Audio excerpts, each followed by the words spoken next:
In The Last of Us, nature takes over society again and takes over the civilization.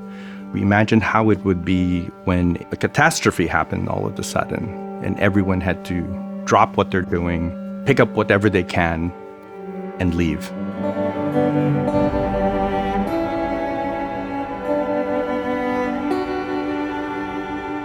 With the game, because immersion is such a big component of it, everything is seen either through Joel's perspective or Ellie's perspective, and that's it. And because we want you to spend a lot of time with them moving from space to space in real time and becoming them. With the show, no core loops in the TV show other than like sit there, watch, and enjoy it. I believe, and I know Neil agrees, we're obsessed with details. The details are everything. Your watch is broken. It's almost like there are details in places you can never see. What's your business here? Got the day off. All right, move on through. Thanks. In the QZ, we wanted to design that city as very hard and cold. That's why the lighting in that area is very bluish and overcast. We like to create this atmosphere like you're in a prison. Checkpoint's still open. It's very oppressive in the Boston QZ, and we want to express that right away with everything you see. You see men with guns, you see fences up everywhere, keeping you from walking anywhere other than where the government wants you to be. You won't see a lot of trees in the QZs, you won't see a lot of grass. Everything is very sterile, everything is man-made. You can see the misery of what's happening and how society is very desperate and frustrated. I think in a really harsh way, he's figured out how to survive. Smuggling contraband, carrying out deeds. Let's go wrap this up.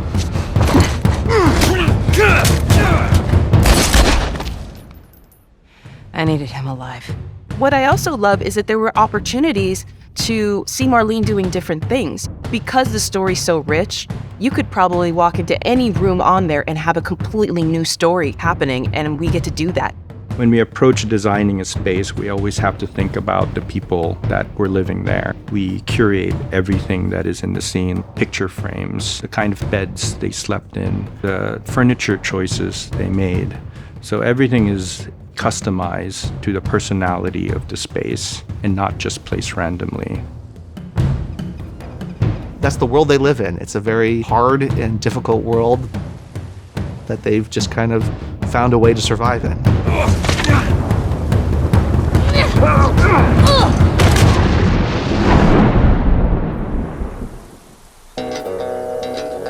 In Billstown, you have a small town that is run by Bill. Don't touch! He lets nature take its course. It's a juxtaposition to what like the rest of the world is.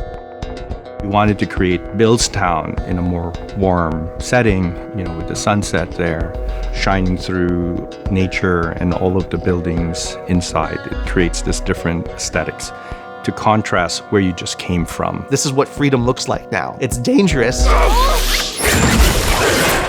coming to the door! But it's also kind of, it has this beauty to it, where the world has just kind of come back and overtaken it. Thanks for the heroics and all. You go to this interesting place that is a environmental change from the QZ that you're in. It's a small Massachusetts town. You meet a guy who's funny and cranky and weird. That girl nearly got us killed. She did hold her own back there. As reluctant as Joel may be, there are real relationships in place. These are the only human relationships that he has, as much as he may not express his feelings towards those relationships. They mean everything to him. I can see without having any sort of knowledge of who she is that her biggest fear is ending up alone. In the same way that Joel is the fear of the pain of losing that and becoming reliant on their constant presence for the fear of that one day it's just going to stop.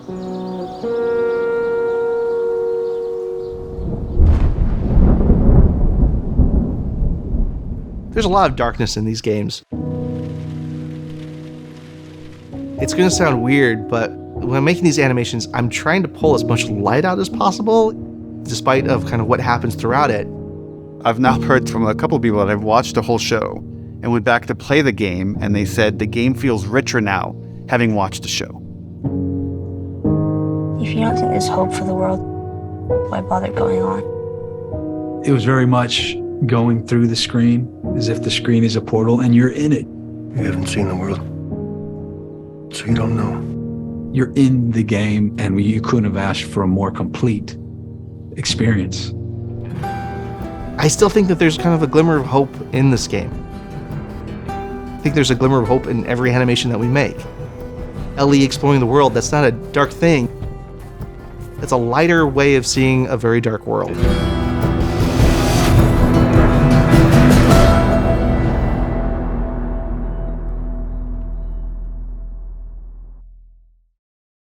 PlayStation